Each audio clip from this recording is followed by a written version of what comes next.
Um, I've been playing around the JB1 for a while. I played around with it with the BMW community for a long time. Um, I would say don't believe everything you say, including myself, on the internet. So question. I always tell everyone, question everything. Just take it as a data point. I try to publish a lot of stuff there with like a lot of logs and a lot of everything else, so that you guys can come to your own conclusion on things. I'm just taking a guess at it. So I'm not going to talk about all the other cars I modified or anything else. That's because it's irrelevant, because all we really care about is how do we get our cars fast now. So let me just pop this up. So actually, I'll just hit play. Let's try this out. I actually created motion on this. So let's see what we got. So I want to kind of level set on things. Some absolute truths is kind of like how I deem them. Some of the absolute truths are like basically, detonation breaks things, and going lean breaks things. So those are the two things. Whenever you go about talking about tuning or flashing or piggybacking or standalones, these are the two things you really, really, really want to avoid. And so there's different ways you can kind of go after that. But if the less ignition events you run, typically the safer you are. It's when you start. Yes, Nick. Nick knows this very well. Thanks, Darren. Yeah, the more advanced you have, which is awesome, because you can then fire it a little sooner. It makes a little bit more power a little bit earlier on the stroke. But if you do it too soon, you get detonation, and then that breaks things. To offset the other component, which was going lean, you have actually two other things, right? Run less boost, and that affects your air-fuel ratio. The less air you have, the less chance you have to go lean. That helps. Or spray more fuel. When you spray more fuel, you'll affect the air-fuel ratio. You won't go lean because you're rich, but richer is will kill power, but it doesn't break things. So those are the sort of the absolute truths that I don't think are negotiable with anybody. But I just want to throw them out there. So when we talk about how do you do modifications to your engine programming, then we're at least talking on the same level here. The other absolute truth is there's actually a sweet spot for a lot of different things. So when we talk about like injector duty cycles or like wastegate duty cycles, you don't want to run anything at 100%, because when you run it at 100%, it takes actually more swing room to get it to open or close, to spray or not spray what you want. You want responsiveness, and there is a sweet spot of where you want to go. And that's why you see people running like larger injectors for a lot of environments, because they want to keep it like maybe at 80% injector duty cycle, even 60%. So there's more room up top so they can swing it. But there's these sweet spots in various things, including turbos, that you want to stay within. So state of the modern system. So there's a lot of old information about piggybacks versus flashes. I don't want to call them tunes because they're all tuning.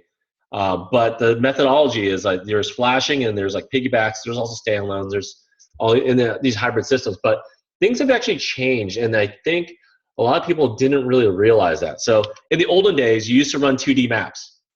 A 2D map is just like a little XY axis. You put this much throttle in, and you want to run this much boost, then you apply this much voltage to the wastegate. And that was it. And it was really simple, and anyone could have been a tuner, and be able to do that.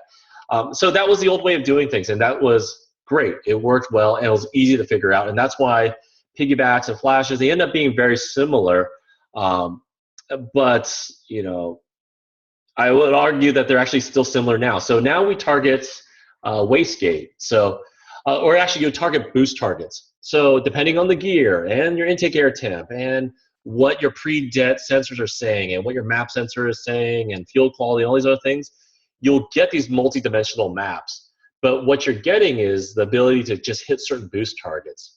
And so arguably things are actually safer now because there's all these different ways that the sensors are feeding in this information, and then they're able to kind of do things to help save itself, right?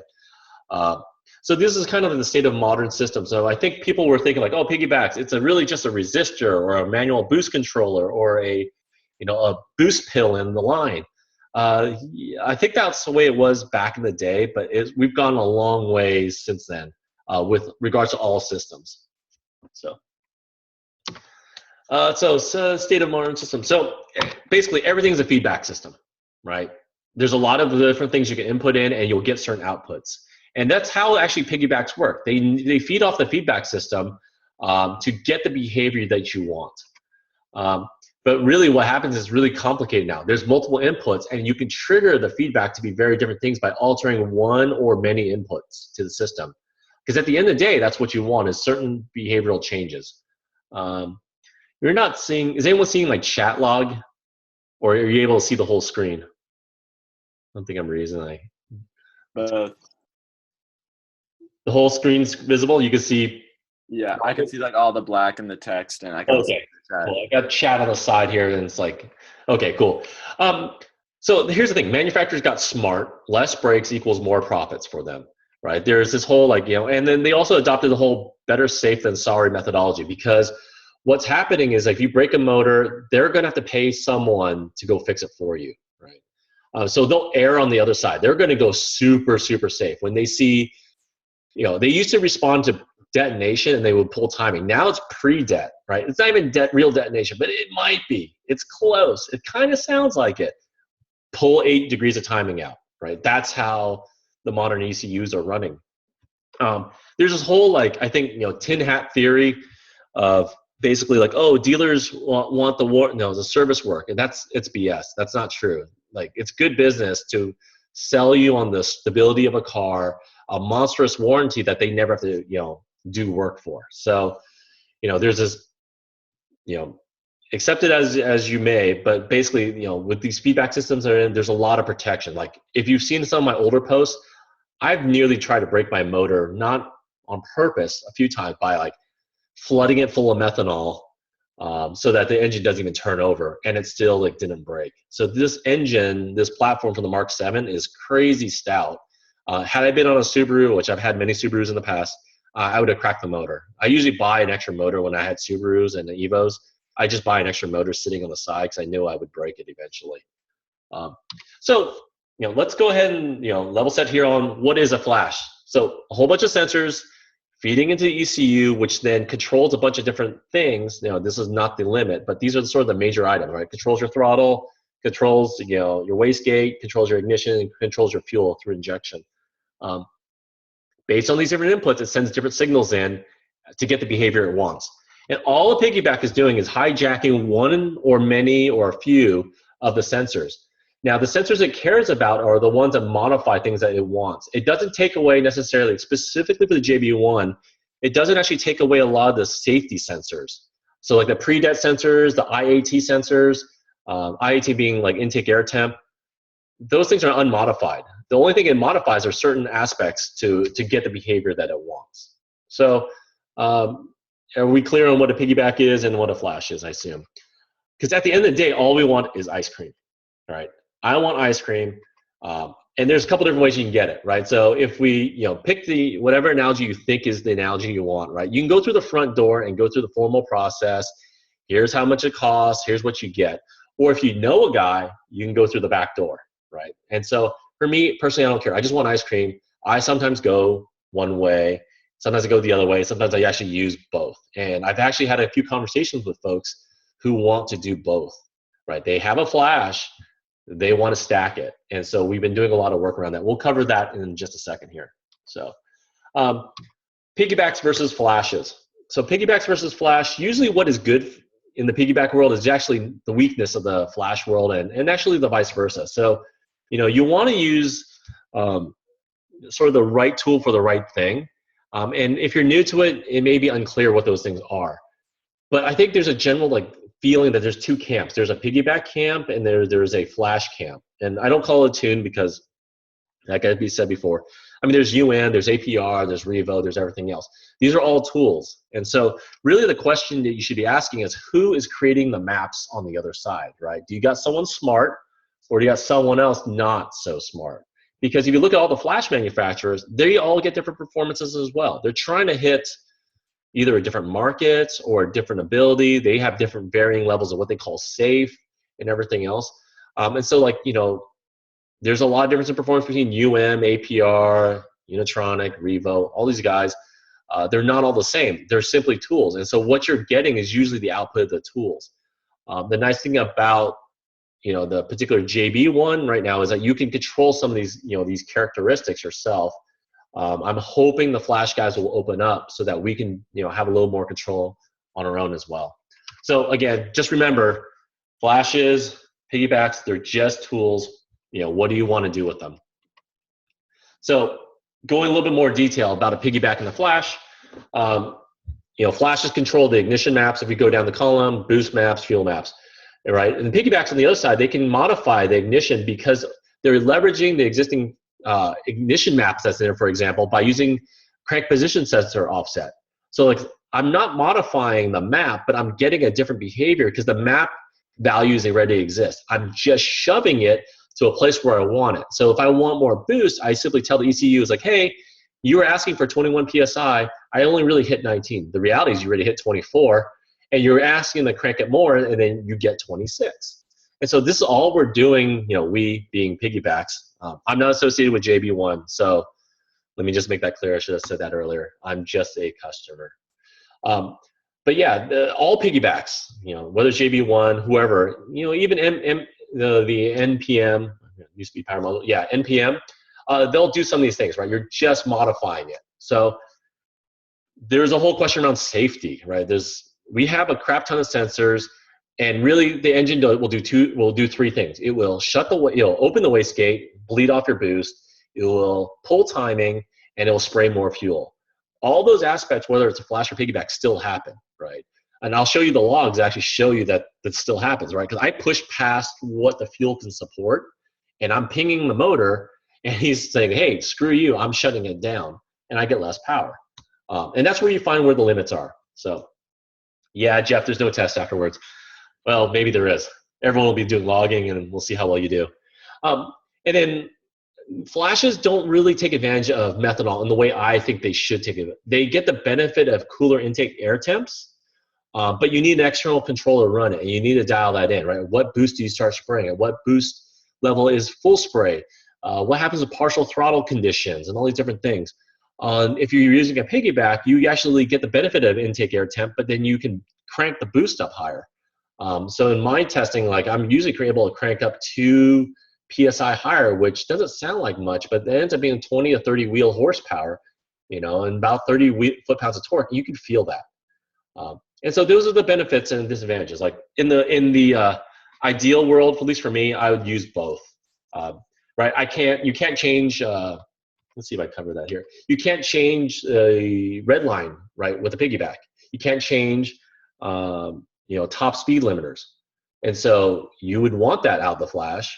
And maybe you want to optimize your base maps for the exact hardware you have, and then use the piggyback to stack on top to cover it when you're running race gas, or when you're running more E85, when you're running methanol, or all the above. So the systems are really good, to actually work together. It shouldn't be one or the other. It should actually be both. That's my soapbox. All right, so let's get into a JB1. What does one look like? Stole the picture. And it's really simple. It looks like a bunch of connectors, and that's all it is. You grab this connector over here, you put it on the other side. That's it. And that connects your wiring harness to your JB1 module. Over here is your serial port. So when they say data cable, all it is a serial port connecting to a USB port, and then you drop that into your laptop or tablet, and then you're done, right? That's how you get it connected. So you can do your logging, your base map changes, or your custom maps if you wanted to. There's a cam position sensor to see what RPM it's running. There's a boost pressure interceptor to be able to see what boost is running. It is not the same as the map sensor. The map sensor remains untouched, and that's what allows the safety to happen. This is actually in the boost pipes right after the intercooler. There's a sensor for the fuel rail. So this is the one that's different from, I guess, the NPM, is that they don't modify with fuel, but the JB1s can modify fuel by adding a little more fuel rail pressure. Every time the injector pulses, you get a little bit more fuel in there. So that makes things safe, as we talked about before, right? More fuel to the air ratio, you'll run richer, it's safer that way. And then there's this other bulk interceptor connector. It has a whole bunch of pins it intercepts. I didn't go through the pin diagram to figure out what else it intercepts, but it's basically used for logging and for making decisions. So that's all it is. You plug it in, right? Those 4 connectors. If you're a GTI, I think you reach in from the top. If you're an R, you got to come from the bottom, just the way that the plumbing is done. and you can literally plug it in and then you're done. Go drive it. You don't have to do anything else, right? That's a nice thing. I think a lot of people get confused about like, oh, there's all these other settings you can do. You don't have to set anything. This could be it and you're done. And literally you could change parts and you don't change anything on it. But if you're like me and you're like a few other people, so the base map adds 4.8 PSI across the base boost map. So the natural boost map, I'll show you guys later, is it has a spike around like 4,000 RPM and then tapers down to redline. And all the JB1 is doing is just saying, hey, instead of targeting 19 PSI, target 23.8 PSI and taper down, right? So you'll get that benefit. Don't have to do anything. What's the stock PSI for GTI versus R? I don't know. They're running different turbos, right? They're the IS-20 and IS-38. I can get you the logs later on that. I think it was like 21 or 19 PSI, somewhere around there. In most worlds, that's kind of low. So at least in the modern world, it's low. It used to be high. All right, so if you want a little bit more, you want to tweak map 1. How do you do this? So there's a nice little write-up. You can download the JB1 app. You install it on a Windows box or a Mac. This is a Mac one. Someone else wrote it, so it wasn't even Berger who wrote the Mac one. Someone else reverse engineered, figured it out, and released it, which is fantastic. So if you're a Mac guy, there's a JB4 app for it. If you're a Windows guy, there's a Windows version of it. The Windows one, I'll argue, is actually better than the Mac one because it has live. You can drag your mouse over the graph, and it will live change, and you can see the values. All you do is then run the USB driver and then literally fire up the app, go to the settings page, a little settings tab you see on the right, highlight the serial port that you're using. The time I took the screenshot wasn't connected. You'll find the serial port there and hit OK, and then you basically go up, oh, there we go. Go up there, go here. And then when you are done with that, then go up to the file menu, hit connect, and then you'll look for the message down here saying, I think JB1 connected. And then you're done. Then you're connected, and now you can tweak it. So go to the user settings page, and the only value that you really need to be worried about is that one. So if you want to play with map 1, I know there's all these tons of things, and I wish a UX designer came in here and cleaned it all up because it's really confusing for a lot of people. Map 1 only cares about that box number 2, 4.8. So if this is where the folks are running like 93 octane, they'll bump it up to 5.0 and 5.2. I'll be honest, we're octane limited here in California. 4.8 is really the limit. You try 5.0, it might work on a cold day, but not really much any other time. So 4.8 is safe. I did a lot of testing and logging, like pretty much hundreds of runs trying to tweak it. Can I get 4.9? No. It runs in 0.2 decimal increments. Darren, you're special with your 5.0. So you can run 5.0 if you can, great. What the question you should look at is like, look at your logging and I'll tell you the truth. You will get these little micro throttle closures, and that will be robbing your power, and you will not feel it at first. And so those things might be happening. So that's why we'll cover logging here in a second. But if you run 100 octane, crank it up. I run 100 octane, I run 110 leaded, I've run C16, I've run 100 C16 with methanol, 100% methanol. I've got it up to 7.5, but log it and make sure that you're okay. Oh yeah, so last part, you make the change settings for map 1, hit the save button. You're done. It's live. It's going through. You don't need to, I don't know what you call it, teach it anything else. You don't need to do any sort of courtesy runs. That setting will hit the next time you hit it. You can do this live on a running car. So if you have a co-pilot with you, you want to tune and fly at the same time, have at it, which is the really fun part. So that's it. Your custom map 1 is done. So tweak it to whatever you like. You run colder plugs, you run hotter plugs, whatever. Logging will tell you what you can do and can't do in the system. Any questions here with map 1? I'll take a break here a second. Let me go through the old. All right. Okay. So map 6. Map 6 is where all these people are doing some custom tuning. I'll be honest, I used to play in here a lot, but I don't really much anymore. I just set map 1 or map 3 for methanol, and I kind of forget it. So you want to be a tuner, huh? So JB1 allows you to be a tuner. So all you do is you literally hit the drop-down box in the upper right-hand corner for the Mac, lower right middle for the PC. Select map 6, hit OK, and you should be done. Now, what that means is go now to the user tab button over here, and you'll get this really crazy, screen that we saw before. But it allows you to focus on the RPM bands that you want to set your boost values for. So, at 1500 RPM. So at 1500 RPM, I'm setting at 1 psi higher than normal, than stock. At 2000, it's 2. At 2500, it's 4. At 3000, it's 6.5, right? And then, hit save and you're done. Make the map you like based on the fuel that you can support it. And if you're stacking, then these numbers will be smaller, right? Because the flashes have already kind of added some, boost to the system already. Okay, so here's a question. So I've been having, how do you run the data cable through the cabin, or do you use Bluetooth? I run it through the cabin. So the Bluetooth thing was kind of expensive, so I didn't do it, but it would have been really nice. So running it through the cabin, you can run 2 ways. For the longest time, just put the cable in when I wanted to tune it, and I just opened the driver window and I just slot it there, and that was it.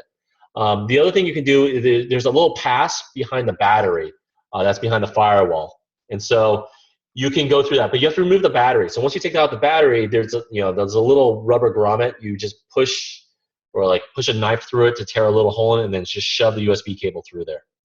So I think that's how most people do it. Then I took it even further. I took that USB cable, wrapped it through that hole that went through my, the driver's side door, driver's side floor, and then wrapped it behind the console. And now it's in my glove compartment. So it's cleaner there. It's nicer there. And I can hide my tablet in there. So if you need a free tablet, break into my car. If you want to think about map 1 was this 4.8 setting. And so this is what the map 3 equivalent looks like. There was a lot of troubleshooting, like, hey, I'm getting these weird issues below 3000 RPM. If you're running map 1, it's not likely that JB1 doing anything, because it actually behaves like this. It's completely off on map 1 below 3000 RPM. On map 3, you can activate it to get more torque or more boost down low. But this is what map 1 looks like in the map 3 world. So if you want torque around the town, right, if you're a TSG and you want a little more oomph because you're just kind of in drive mode all the time and it runs lower RPM, I saw people running this. I run it, some sort of variation of this, right? So I run 2 more pounds of boost at 1500, 3 more at 2000, and 4 at 2500. And it's nice. It's where you're not paying attention. You're not racing everywhere, but everything's a little bit snappier, which is really fun. So if you want to torque around town, that's what people are doing.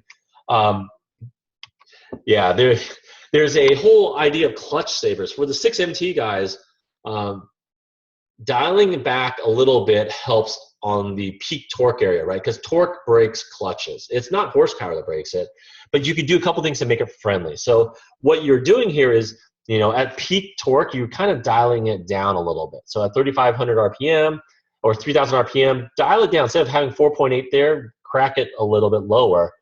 That will save your clutch when you're dropping it into that RPM. The other thing you can do is also taper up the top a little bit, because it carries over, the power carries over between the gear shift. If you're just like ratcheting through the gears, running less boost up top means you're running less torque and less power. So when you drive in and you shift and you get into like 3,000 or 4,000 RPM, you're not, you're saving your clutch a little bit. My advice for the guys who want clutch savers, fully engage the clutch, double clutch. Those techniques actually will do probably, in my mind, better than this. Pay attention to what you're doing. Make sure you're in the gear, and then, plan for the eventual clutch upgrade. So, any questions around here around map 6? Let's see. Yeah, just setting it, tweaking it to what you like, the flavor of the day. All right. Okay. All right, so let's drive into, logs. So logging, this is where the magic is. I don't understand, I'll be honest, I don't understand why the burger guys don't push this more, because you don't need a VCDS to be able to see what's happening in your car. In fact, I plugged in JB0 or JB1s, JB4s into other cars and turned on the logging to see what's going on. Arguably, it's actually better than VCDS. So VCDS allows you to, I think, log 8 channels at a time, and it's 1 hertz. So one, data point or 2 data points per second. With the JB1, it logs, JB4 will log like thousands of things. JB1 will log tens of things, but it'll log at 60 times a second.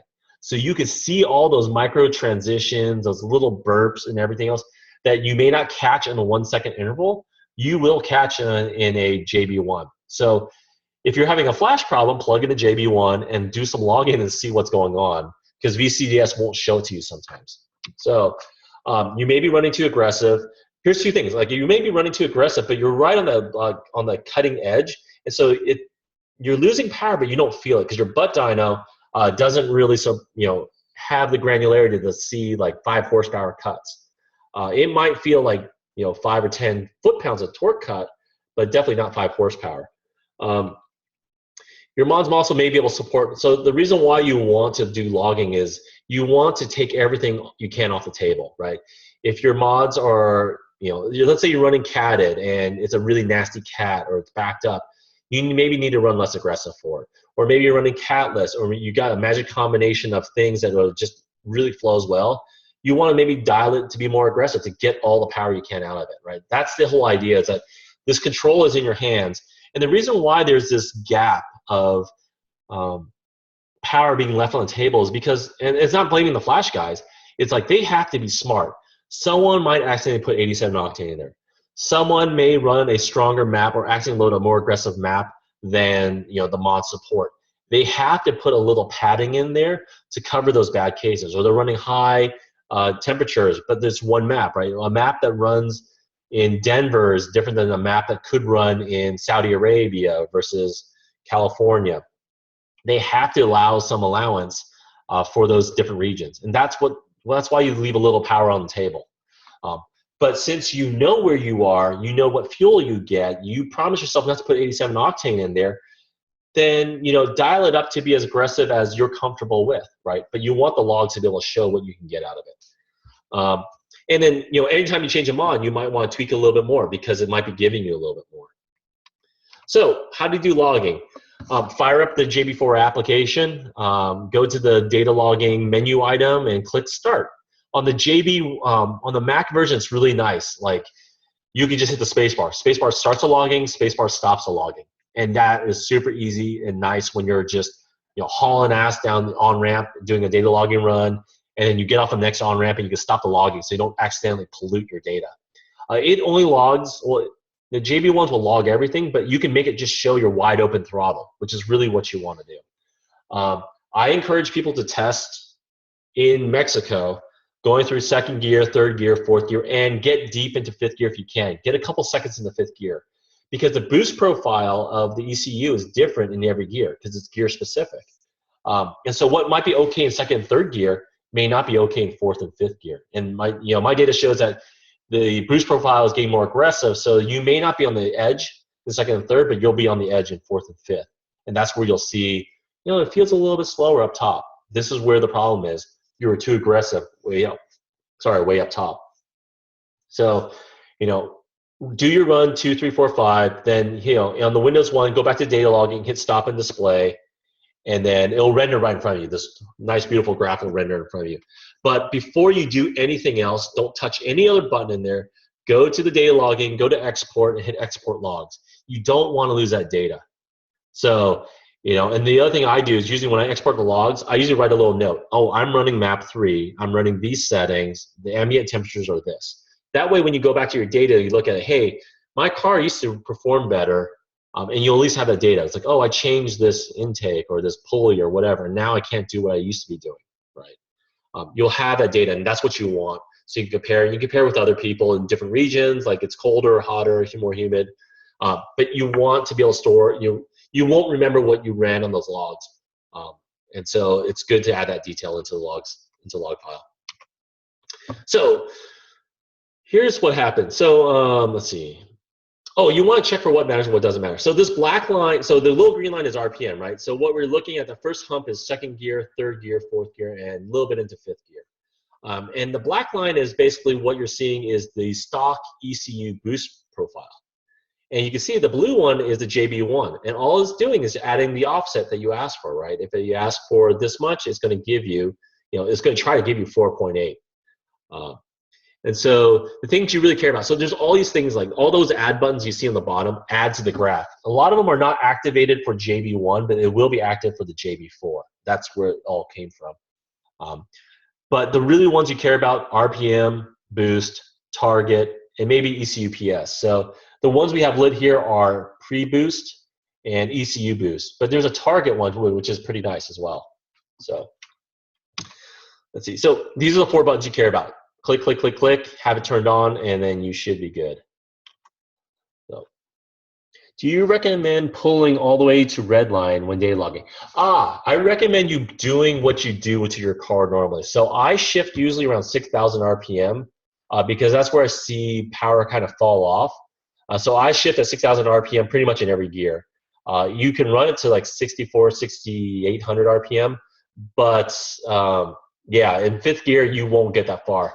All we're looking for, I'll show you in the next slide, is the problem area is actually really early on in the gear. It's at the gear shift, at the gear change level. So this is what a problem area looks like. So this is an example of 2nd gear, 3rd gear, 4th gear, 5th gear, running map 3 with a 6.0 setting with gas that can't support it.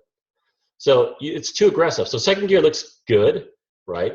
The 3rd gear this is the problem area that we're looking at. That little blue dip that went below the pink line. So the pink line is your target, and the black line is what the ECU wants to give you, and the blue line is what you actually got. So the little blue line, the little circle you see there is a dip. That is not ideal. You don't want any boost cut. You don't want the throttle closed. But 3rd gear, oh my gosh, this sucks. You will feel that, right? But here's a weird thing. You'll be masked with the gear shift. You think you're slow because the gear's still shifting. The reality, the gear already shifted, and you're just getting throttle closure. And then your power will pick up. And it's like, oh my gosh, it's like a rocket ship when you go back up. That swing up feels fast, but you're actually slower.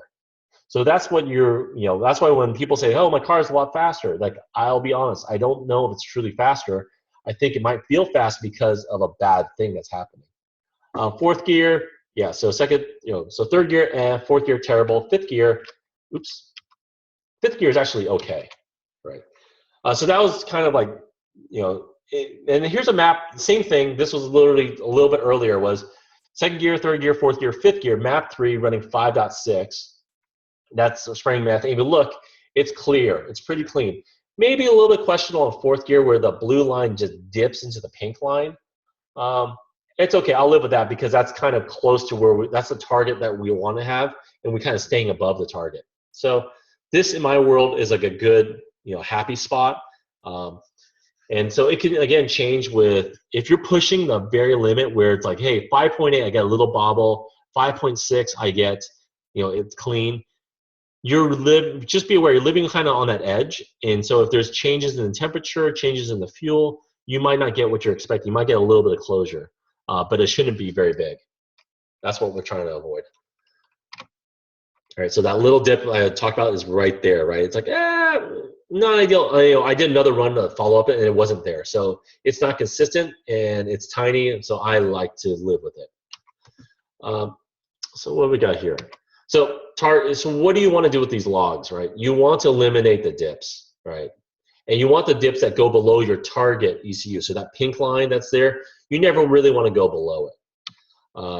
You're always faster with no throttle closure. So I did a lot of like drag racing with it. And I was like, hey, can I muscle through it? I'm going to run like 7.5. Even though I get a throttle closure, 7.5 PSI in 2nd gear and 3rd gear is going to be a monster. And it's true. It's a monster, no dips there. But what I figured out is like you spend more time in 3rd and 4th and 5th gear than you do 1st and 2nd gear. So no throttle closure is the ideal way to go. And your butt lies to you. Don't trust your butt. Trust the logs. Use the logs. They'll tell you more than you could ever feel. So I'd recommend that. All right, so let's see. Oh, my favorite, meth injection. I get a lot of questions around meth injection. Does it work? Does it not work? Where do you install it? But we'll talk about why meth injection is so awesome. It cools intake air temp. So our cars are super sensitive, is what I noticed, to intake air temps. And yeah, it cleans windows. Yeah, the 50-50 stuff, but run 100%, it gets even better. So intake air temps are, if it gets too hot, the car just basically, it just shuts the throttle off for you. So the cooler you can keep the intake air temps, the better. The other side product is its octane boost. It actually increases the overall effective octane of the mixture that's in your combustion chamber. And so those two are really beneficial. You can take advantage of it with the JB1 because you crack boost higher based on meth spraying. I like it because it turns my 91 piss octane, into like 100 octane effectively. And I did some testing around there. I can run as much boost as I can with 100 octane as 91 with meth. It's inexpensive. It's about $2 to $3 a gallon. Race gas is $8 to $10 a gallon. And you only use a fraction of the meth, because I run about a 1.5 gallon meth tank, and it gets me 5 to 8 gas tanks full, depending on how I drive. If I'm driving like Miss Daisy, I get like 10, 12 gas tanks refilled without a problem. I also install it in my engine bay with my windshield wiper fluid. So when I get low wiper fluid, it's an early warning that I'm running a little bit low on meth. There's still plenty in there, but time to go refill. The folks who run it in the hatch don't have that unless they check it or they rig something else, a floater in there. But I don't like to run anything electrical in my systems. And then I like to run 100% methanol. I know a lot of guys are like, no, don't do it. You'll set yourself on fire. I actually tried an open flame on methanol, and it did light, but I've also lit it on 50-50 as well. So I don't know what to make of that. But the reason why I like methanol is because the actual effective intake air temp cooling, because they said the cooling energy of water is better, right? It takes more energy to evaporate water, which removes more heat. But what I found is the intake air temp, whether it's 100% methanol, 50-50, 80-20, 75-25, it all end up being the same intake air temp within 1 degree. So I'm calling it the same. But now water is not a fuel. Methanol is a fuel. So I'd rather run more fuel, kind of going to that same principle, like you rather run rich than lean. This helps me run rich and more aggressive. If you're into nozzle sizing, because that's how you determine how much methanol you spray, Cooling Mist has these nozzles like CM2, 3, 5, 7, 10, 12. And it flows a certain amount per minute. You can kind of look up the numbers, but what I found is the smallest nozzle they sell is actually just as effective as the bigger one. And what that allows you to do is you run less meth, which means it lasts longer, and you get the same functionality. So what I traditionally do is run the smallest nozzle possible to get the maximum effect. Any questions here? All right, trucking along here. So if you're adding boost to your methanol injection, you must run a fail-safe. And so the JB1 connects into a fail-safe system by Cooling Mist. This is a little fail-safe board. You should run it. The other thing I ran into is if you follow my forums, the map sensor which tells the JB1s hey, the pressure is high enough, run the meth, turn it on. It broke in a closed state. I've never seen a sensor break closed. Usually it breaks open, reads 0. This one reads full blast. And so what that told the JB1 was oh, I'm running full boost, spray the meth. And I wasn't running full boost, and it filled my whole throttle pipe full of meth, and they got sucked in like a straw into the motor, and then killed the motor. Well, stopped the motor. And then I pulled off the side of the road. So run a Hobbs switch. What a Hobbs switch does, it's a boost activated power switch, right? It senses boost pressure. So and then if it has a high enough boost, it turns on. That allows you to actually turn the pump on. So consider that if you're going to run it. So how does this work? And here's this crazy drawing, which I wish I had my cursor here. I don't know if I have my cursor. Okay, let me escape out here. All right. So all of JB1 here is, so you got your meth tank. It feeds your meth pump. Actually, the meth pump sucks it in, and it pushes it through a filter, which then goes through a solenoid. And all solenoid is doing is measuring the flow of meth going through the pipe without actually being in the way. And then it goes through the nozzle. The nozzle is attached to your throttle pipe, and then it sprays in, right? The fail-safe board is connected to your solenoid. It's hey, I'm watching the meth flow right here, and I'm feeding that data to the JB1. So as long as I have meth flow, I'm going to tell, the JB1 is going to tell the boost sensor, or it's going to tell the ECU, like, hey, I'm cool with the boost, go ahead and keep firing more boost in, right? And so it'll close the wastegate a little bit more, and then more boost will come in. The sensor goes up a little bit higher, feeds back to JB1. JB1 says, oh, I hit my target. It tells the ECU I'm good. It tells the wastegate I'm good, and then it stops growing, right? Yes, my handle in VW Vortex and Golf Mark 7 is Cooper Steve. And yes, if you just look for misadventures as a subject title, that's my usual title for all my things. So this is all a feedback system, right? And so what a lot of other systems will do is that they may not have a fail-safe for it. So they'll assume you're spraying meth all the time, that you'll never go empty, that a blockage never happens. And those are really dangerous things to do, because then you're asking for more boost for something can cut out. So this feedback system, if I don't see anything flowing in this pipe, the JB1 goes, hey, I need to tell the ECU then opens a wastegate, boost drops, I see the sensor drop, I'm happy, right? So this whole feedback system is how everything works. So this is kind of like a glorified block diagram, but that's how it works. Any questions here? All right, so how do we do meth injection? Select map 3. I don't know why they picked map 3. There's map 2, there's map 4, and there's map 5. Those are not being used right now. They're kind of used from the olden days of the BMW stuff, just carried over. You just use map 3 for methanol. So select map 3, and then go to the methanol tab right here, nice and easy. And there's only 3 settings you really need to set. Boost additive. Now, again, I like to talk to the UI guy. They added it times 10. So what 56 means here means 5.6 PSI. So at most, what they're allowing you to do is 7.5 PSI on top of the base map. Meth flow scaling is basically translating what signal comes out of the boost solenoid, or sorry, the meth flow solenoid, to say what is full strength, right? So if I get a measurement of 60 or more, I'm going to register flow of meth as at full strength. I will give it the full boost. So if that solenoid for some reason registers 30, and you set this at 60, that means it's 50%. It will go to your meth boost additive, that's 5.6, and cut it in half. So instead of giving you 5.6 PSI, it'll give you 2.8, right? It scales linearly. The other thing it shows is that don't spray meth until I got enough PSI. So I set it at 12 PSI, because what I found was that if you're doing launch control, the drag strip, you can hit 10, 11 PSI pretty easily, just sitting there, right? I don't really want to be spraying meth while I'm sitting in launch control mode. So I cranked it up a little bit higher to 12. So I don't spray while I'm sitting and staging.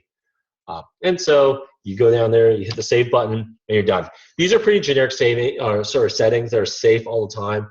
If you're running like 91 octane with meth, this is what I would recommend. If you're running 93 octane with meth, you could probably bump this up to like 5.8 or 58 or 60, which then the map 1 world or map 6 world, just add a decimal point in there. Hope that's perfectly confusing. All right, so user adjustments. So yeah, one more thing. What happens when meth stops flowing, right? Because if we go back to this page, if we go back to this page, I don't see a safety setting here on like how much boost should I run when meth isn't flowing.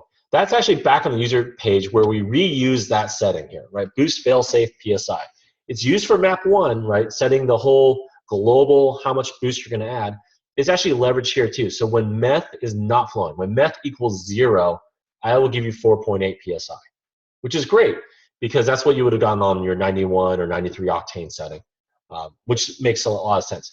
Now, the thing to take into consideration is that if you get partial flow, you'll actually be slower than map 1, right? If you get 50% flow, you're going to get 2.8, where if you got 0 flow, you got 4.8. So just keep that in mind. When you're feeling a little bit slow and you need to race, you may want to flip to map 1 if you don't have time to debug your meth system, which is really easy to figure out and easy to do.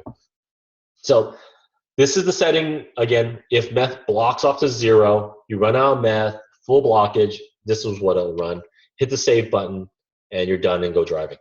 That's it. Do live changes whenever you want. So I recommend a co-pilot, someone to log for you, write the log names down, and change settings, and all you do is just drive. Oh yes, the what do you call it? The JB1 also will log meth. So you see this little, I don't know what you call it, blue-green line. That's your meth flow, or that's my meth flow. And that's what you want to see. It starts spraying and then it goes full blast and just stays flat across the top, across all the gears. So I rolled on the throttle here, so that's why you saw a slow grow, so you can see it. But usually, if you slam it, it will go straight up and just flatten across, so it looks like a square wave. And that's what you really want. Teal, thanks, Darren. Appreciate that. Hit the add button here so you can see the logging. So you can toggle things on and off anytime you want. And then you can open your logs anytime you want as well. So I think we're nearing the end of my slides here. I get the most common questions. So first question was, I always get like, why are you fast or faster than the Flash guys? I don't know. Like, it's just what the system will do. My question is to the Flash guys, why aren't you faster? Because you have more control for certain aspects of the car.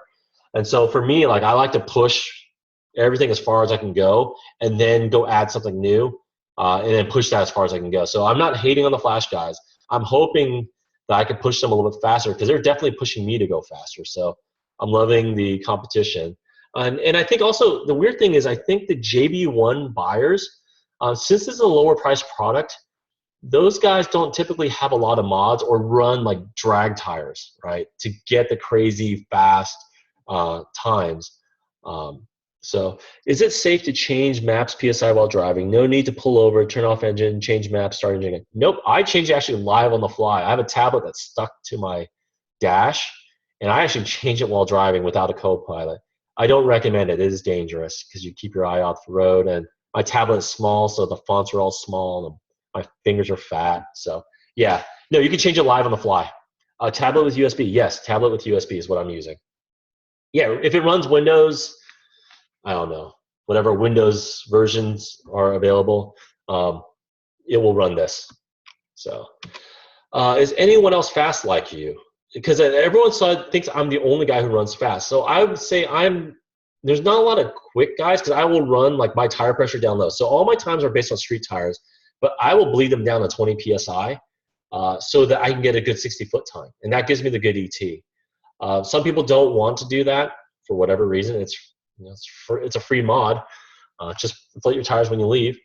But what you'll look for when you're looking for power, you look at trap speed. That's a better indicator. So no matter how crappy your 60-foot time is, arguably the worse your 60-foot time is, you're actually getting a running start.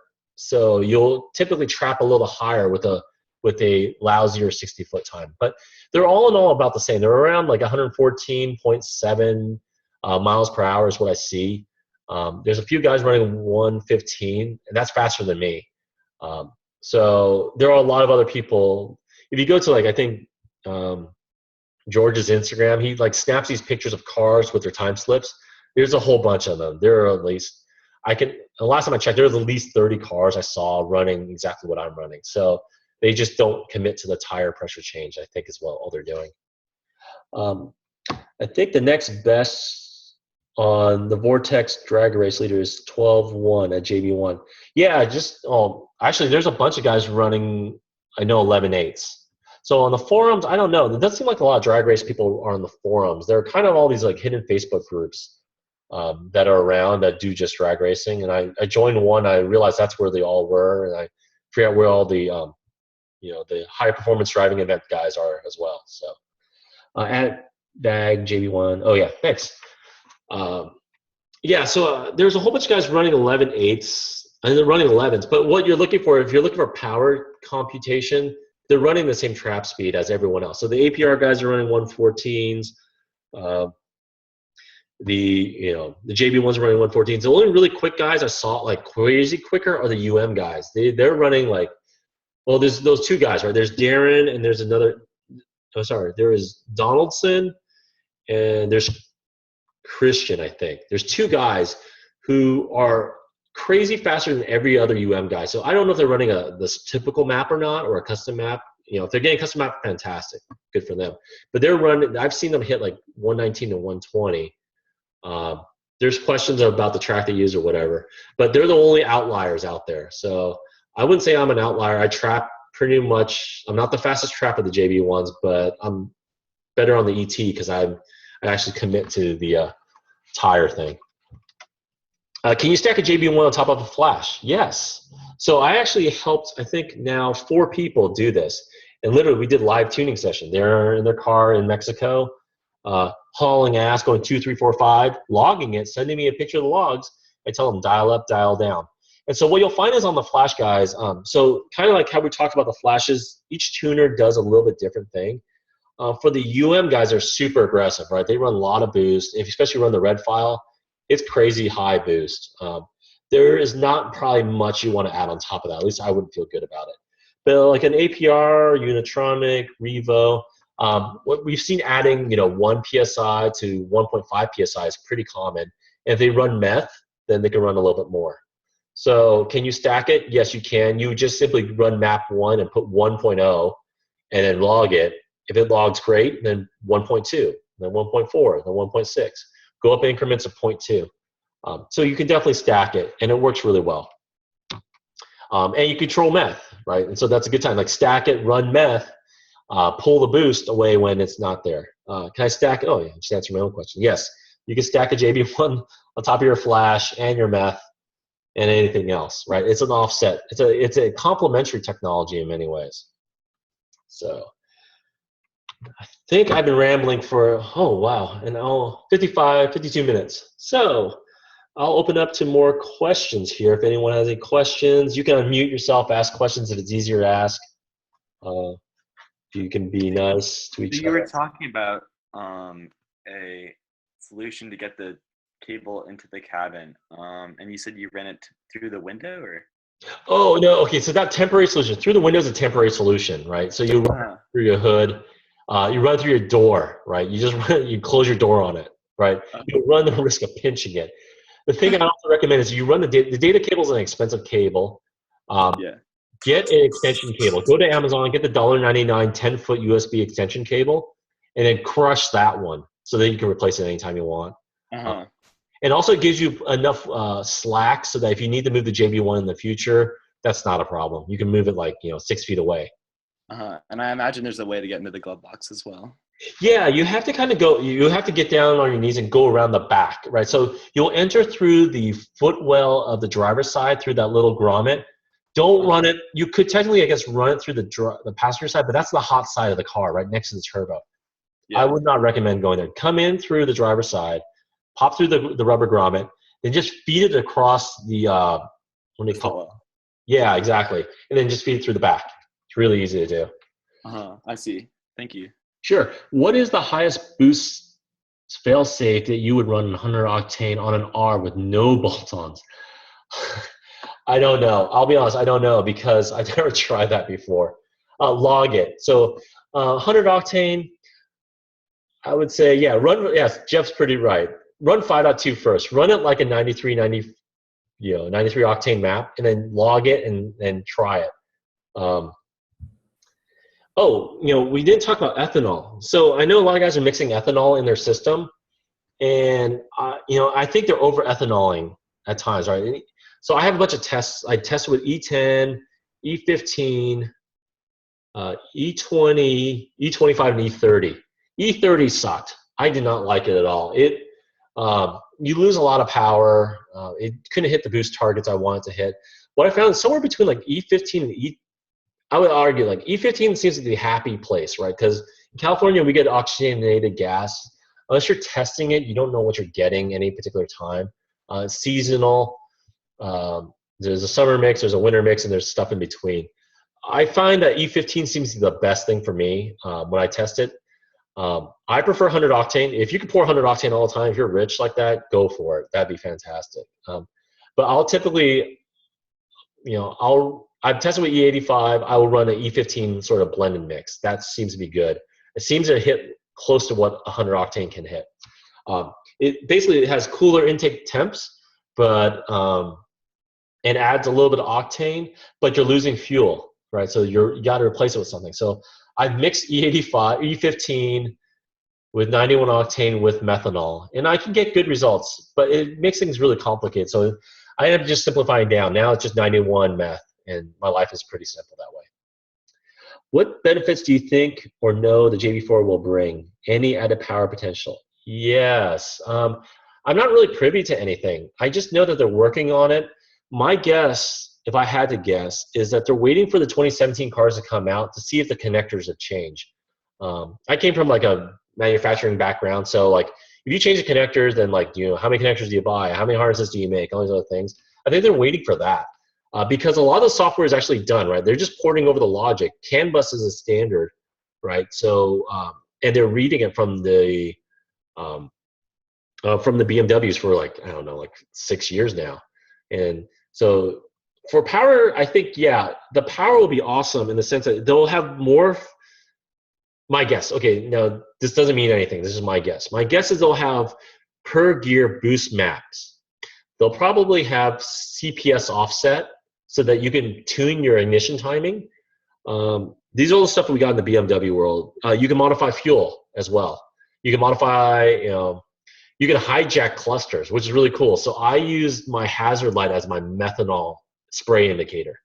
So it's like, while it's going, it starts flashing, both hazards will flash at the same time as meth is starting to spray, and then goes solid when I hit my target spray pattern, right? Which is really cool. We use the fuel gauge as a boost gauge, and we use the temperature gauge, the analog temperature gauge, as an AFR gauge, right? So you can see those things. You can hijack the cluster. You can change maps with your steering wheel, right? So anything that touches the CAN bus. So like I use the cruise control changes to change the maps on the fly. So there's all these like really sweet things. If you go check out like the BMW section of the JB4, show you what it can do, I think that's a good indicator of what's going to be coming on the JB4 side. But those are all my guesses. Otherwise, I think they would call it like a JB something else. But I would guess it would have all those functionality in there. Yeah, so far what I've heard from George is that it's more like car integrated. Yeah, car integration. But I think also like I know that they're going for more of the sensors as well.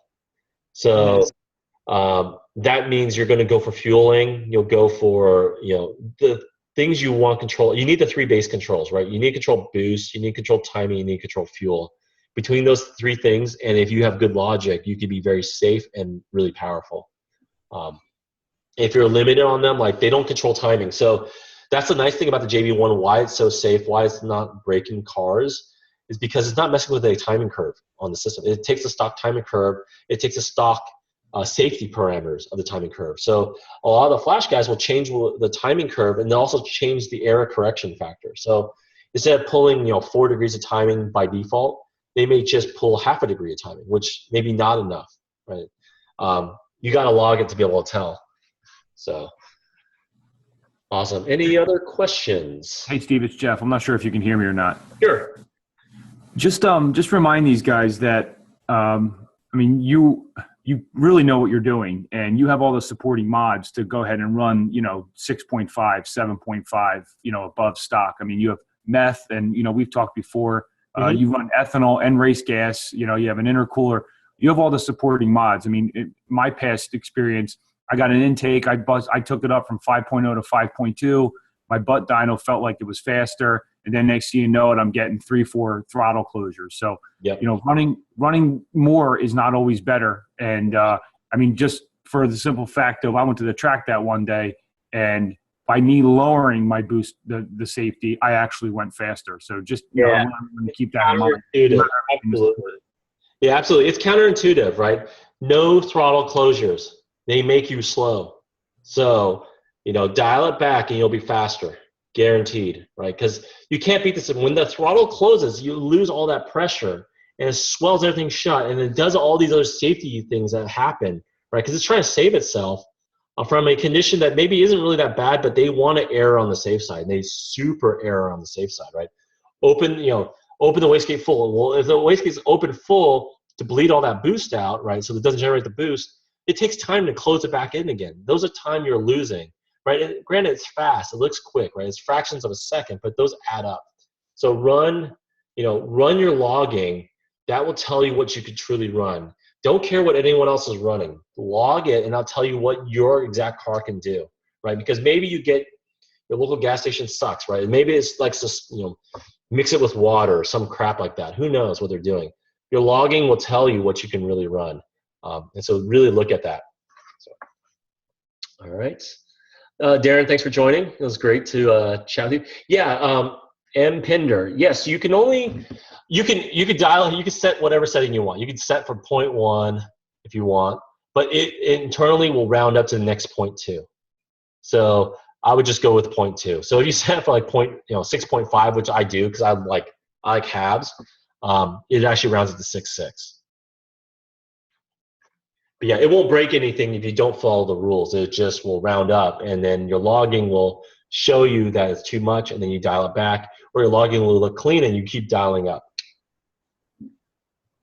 Hey, Steve, it's Jeff again. Just mentioned, I think over the last probably month, with all the hot weather all around the country, a lot of people have been noticing like some stuttering in the 3,000 to 4,000 RPM range, and George mentioning for some people to even lower it to 4.6 and 4.4, as well as lowering the fuel open loop. So 4.8 may not always be the safest way to run.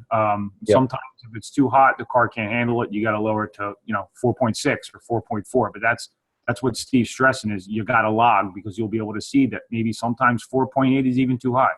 Exactly, right? It's like, I don't know, like they're taking a guess, right? Like the base maps are taking a guess. What is the range of temperatures? What's the range of humidity? What's the range of, of air density, depending on altitude? George is at crazy, like 5,600 feet. I think he's in South Africa. He's got a view into that, right? So he's probably got a safe map for the Denver folks. But like, for the rest of us, if he has to set a map for like a general market, you need to tweak it for what you want.